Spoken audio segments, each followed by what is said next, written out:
Assalamualaikum warahmatullahi wabarakatuh. Bismillah walhamdulillah wassalatu wassalamu ala rasulillah la nabiyya wa la rasula ba'dah. Puji dan syukur mari sama-sama kita kembalikan kehadiran Allah Subhanahu wa taala dengan mengucapkan alhamdulillahi rabbil alamin. Selawat dan salam senantiasa pula kehadiran baginda Rasul Nabi Muhammad sallallahu alaihi wasallam. Sidang jamaah salat Isya, tarawih dan witir yang dirahmati Allah dan seluruh pendengar Radio Republik Indonesia Takengon yang dimuliakan Allah, dan umumnya kita kaum muslimin, kaum muslimat, sidang jamaah rahimakumullah. Alhamdulillah, pada malam hari ini kita masih bisa berada pada malam yang ke-14.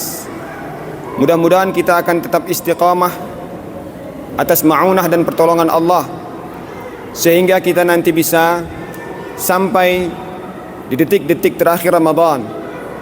Karena dalam menuntaskan ibadah Ramadan tidak semudah dan tidak segampang seperti yang kita bayangkan. Bahwa tujuan hidup kita sebagai hamba Allah tidak lain dan tidak bukan adalah ibadah.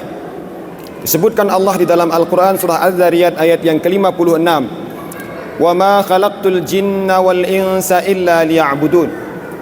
Tidaklah aku menciptakan jin dan manusia kecuali hanya untuk beribadah kepada aku.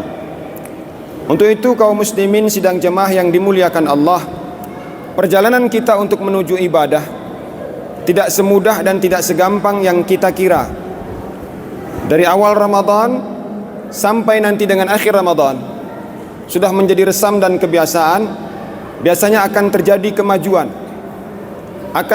kemajuan, dalam makna yang artinya kemunduran. Kenapa? Karena memang jamaahnya semakin maju, tetapi jumlahnya semakin sedikit, sehingga ada kemajuan dalam saf, tapi ada kemunduran dalam jamaah. Ini dikarenakan apa?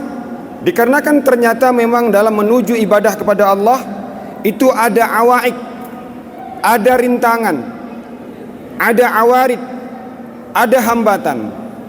Al-Imam Al-Ghazali di dalam kitabnya Minhajul Abidin menyebutkan setidaknya ada 4 awaik, ada 4 rintangan yang akan menghalangi manusia untuk beribadah kepada Allah. Yang pertama adalah dunia. Tidak ada orang yang tidak memikirkan dunia. Tidak ada orang yang tidak terlibat dengan dunia, baik dunia birokrasi, dunia politisi, dunia ekonomi, dunia apa saja. Selama kita masih hidup di dunia, pasti kita akan terlibat dengan urusan-urusan dunia. Dan banyak manusia terhalang, terhambat karena urusan dunia ini. Terlambat sholat, terlambat ibadah, bahkan mungkin tidak sempat ibadah lagi. Yang warung sibuk dengan warungnya, yang kebun sibuk dengan kebunnya, yang kantor sibuk dengan urusan kantornya, sehingga tinggallah ibadah kepada Allah Subhanahu wa taala. Kemudian yang kedua, hambatan yang kedua adalah makhluk. Makhluk dengan segala macam bentuknya. Bisa dari keluarga, bisa dari sejawat, bisa dari teman. Hari ini banyak orang yang bukber, buka bersama. Kenapa? Karena silaturahim, karena ingin menyambung tali silaturahim. Tetapi kadang-kadang karena bukber itu tinggal sholat maghrib, karena buka bersama itu tinggal ibadah. Padahal buka bersama itu tidak menjadi tujuan di dalam puasa ini.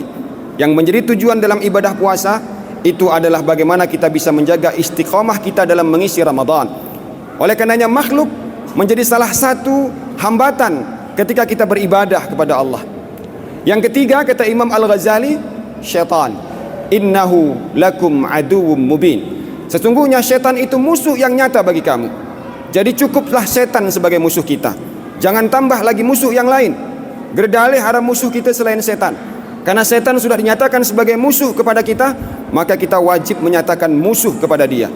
Tetapi syaitan menjadi penghalang, sehingga orang kadang-kadang tidak ada kesibukan, tidak ada teman, tidak ada makhluk yang mengganggu dia, tapi sempat juga sembahyang, sempat juga beribadah kepada Allah. Sesungguhnya syaitan menjadi penghalang yang berat bagi manusia. Terkadang tingginya burgayo, beratnya naik ke burgayo, itu tidak seberat pergi ke Masjid Ruhama dalam rangka menjalankan solat subuh kita. Kenapa?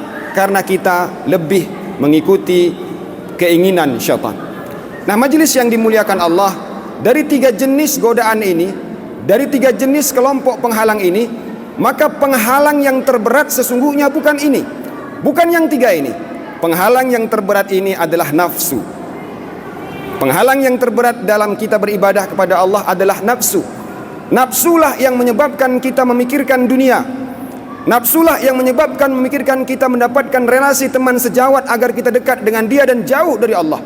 Nafsulah yang membuat kita sehingga kita tergoda oleh syaitan. Kalau kita tidak memiliki nafsu, mungkin kita akan seperti malaikat, la ya'sunallah ma amarahum wa yaf'aluna ma yu'marun.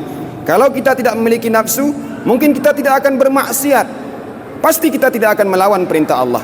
Oleh karenanya, nafsu bisa membuat kita meninggalkan segalanya dan terlibat segalanya. Oleh karenanya Ramadan datang. Sesibuk apapun pejabat, sesibuk apapun tugas kita, tetapi kalau dia bisa memanage nafsunya, bisa mengatur hawa nafsunya, maka jabatan dia tidak akan mengganggu beribadah kepada Allah.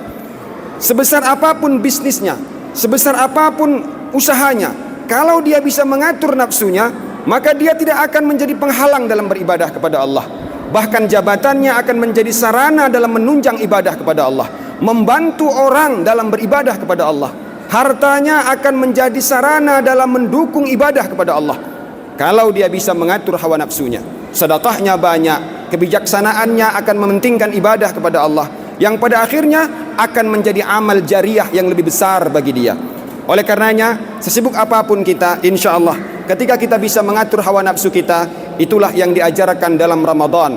Tarbiyatul Ramadan, pendidikan Ramadan, mendidik nafsu kita mulai dari makan sahur sampai nanti berbuka, diatur bagaimana agar hawa nafsu itu mengikuti keinginan sang penciptanya, yaitu Allah Subhanahu wa ta'ala. Semoga Ramadan akan memberikan pelajaran yang besar, akan memberikan keberhasilan yang benar-benar diridhoi oleh Allah, sehingga kita keluar dari Ramadan kita akan memiliki nafsu. Ya ayyatuhan nafsul mutmainnah, irji'i ila rabbiki radiyatan mardiyah, fadkhuli fi ibadi wadkhuli jannati. Wahai nafsu-nafsu yang mutmainnah, jiwa-jiwa yang tenang, kembalilah kamu kepada Tuhanmu dengan perasaan yang redha dan diridhai, dan masuklah kamu ke dalam syurgaku, dan jadilah kamu sebagai hamba-hambaku. Dan semoga kita termasuk orang-orang yang dipanggil dalam ayat ini. Amin ya rabbal alamin. Mungkin hanya ini sebagai kultum yang singkat, mudah-mudahan bermanfaat. Yang benar hanya milik Allah, yang salah karena kedhaifan dan kelemahan kami sebagai hambanya. Subhanakallah wa bihamdika, ashhadu an la ilaha illa anta, astaghfiruka wa atubu ilaik. Wassalamu alaikum warahmatullahi wabarakatuh.